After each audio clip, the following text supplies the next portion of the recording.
Hey everyone, it's the end of May. I'm going to get myself an afternoon coffee just after this, but I wanted to update. It's an afternoon coffee kind of day with a little milk and a little sugar.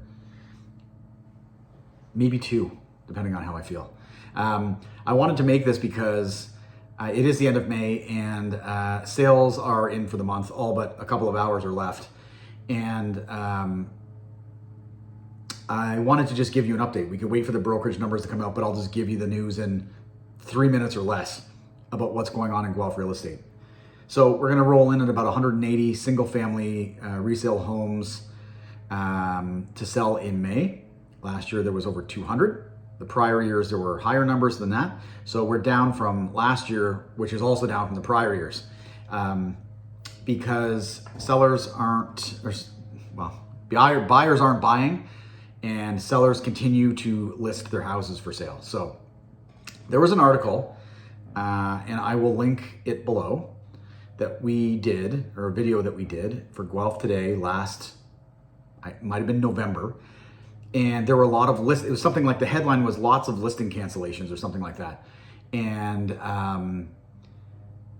what happened was that sellers who weren't getting their prices late last year because no buyers were going out to buy, they took their house off the market because there were rumors that, the government is going to start bringing down interest rates, and rumors that the market was going to start flying again to record high prices in the spring when the government did that. And so all these sellers started thinking, well, I'm not going to get my price now, so I'll just wait until the spring and bring my house back to the market.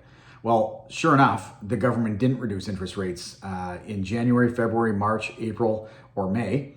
And all those people who were planning on selling in the spring, what did they do? They came back to the market. They all put their house on the market at the same time. I think we called it out in the video in November. It was pretty predictable.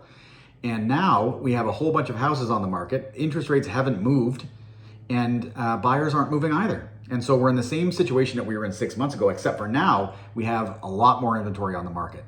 And there's an interest rate announcement next week, June, where the government is anticipating 50-50 chance-ish, either in June or in July or both, to reduce the interest rate by 0.25.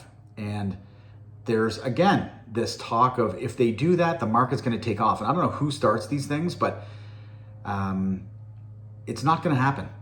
I'll give you my opinion, which could very well be wrong, but I'm not any sort of rocket data analyst, but rocket data analyst is not even an actual term, so don't even Google it.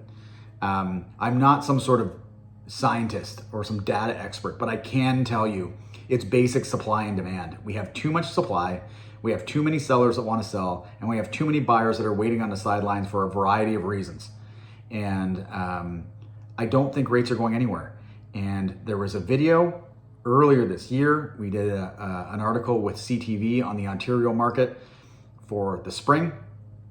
And I said it then, I'll link that video too. I don't think the market is going to increase. It's just not going to happen. It's not going to happen in June. It's not going to happen in July when people go on vacation. And it's not going to happen in August when people are still on vacation, because seasonally, if you look at the trends, those months are always slower. And so I'll eat my words if I'm wrong here, but I don't think I am, that over the next 3 months, not much of anything is going to happen because we now have too much inventory on the market and buyers are still in no hurry to move. Now we're at the 4-minute mark. I'm going to go have that coffee, and I hope you have a nice weekend.